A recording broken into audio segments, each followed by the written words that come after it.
CM రేవంత్ను నమ్ముకొని party ఫిరాయించిన 10 మంది ఎమ్మెల్యేల పరిస్థితి అగమ్య గోచరంగా మారింది. సుప్రీంకోర్టు 3 నెలల లోపలనే అనర్హత వేటు వేయాలా లేదా అనే విషయంపై డెడ్లైన్ విధించింది. వివరణ తర్వాత నిర్ణయం తీసుకోవాలని అసెంబ్లీ స్పీకర్కు తేల్చి చెప్పింది సర్వోన్నత న్యాయస్థానం. ఆ టైం లిమిట్తో ఇప్పుడు అసెంబ్లీ స్పీకర్ మీద రోజుకి ఒత్తిడి పెరుగుతోంది.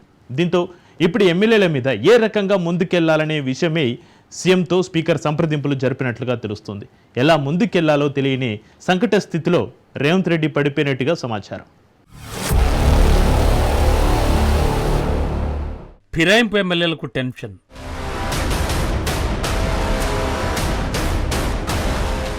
వేటు తప్పదని లోపల భయం. తెలంగాణలో బీఆర్ఎస్లో గెలిచి కాంగ్రెస్లో చేరిన 10 మంది ఎమ్మెల్యేల పరిస్థితి ఆపరేషన్ సక్సెస్ పేషెంట్ డెడ్ అనే చందంగా మారింది. ఇంతకీ వాళ్లను ఎందుకు తీసుకొచ్చారు? ఆ 10 మంది ఎమ్మెల్యేల ద్వారా సాధించిందేమిటి అనే ప్రశ్నలు వినబడుతున్నాయి. ఇంతకుముందు బీఆర్ఎస్ ఏం చేసిందంటే అటు టీడీపీ నుంచి ఇటు కాంగ్రెస్ నుంచి మెజార్టీ ఎమ్మెల్యేలను తమ పార్టీలోకి చేర్చుకుంది. 1/3 ఎమ్మెల్యేలు గనక పార్టీ మారితే పార్టీ ఫిరాయింపుల చట్టం కింద వారిపై అనర్హత వేటు పడే అవకాశం ఉండదు. కాబట్టి అప్పట్లో కేసీఆర్ ఒక వ్యూహాన్ని అమలుపరిచారు. కానీ అదే స్ట్రాటజీ అనుసరించాలని భావించిన రేవంత్ రెడ్డి ఫెయిల్ అయినట్లే కనిపిస్తోంది. మెజార్టీ సంఖ్యలో ఎమ్మెల్యేలు రేవంత్ వైపు రావడానికి మొగ్గు చూపలేదు. ఇప్పుడు ఫిరాయింపుదారుల పరిస్థితి త్రిశంకు స్వర్గంలో పడినట్లయింది. బీఆర్ఎస్కి తిరిగి వెళ్లలేరు. ఒకవేళ పదవులు పోతే తిరిగి గెలుస్తారన్న గ్యారంటీ లేదు.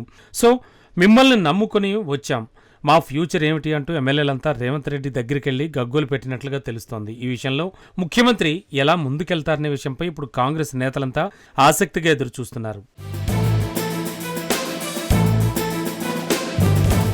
ఒకవేళ 10 మంది ఎమ్మెల్యేలపై అనర్హత వేటుపడి బై ఎలక్షన్ వస్తే వారి కాంగ్రెస్ తరఫున టికెట్స్ ఇస్తే గెలుస్తారా అనేది కూడా ఒక పెద్ద చర్చ జరుగుతోంది.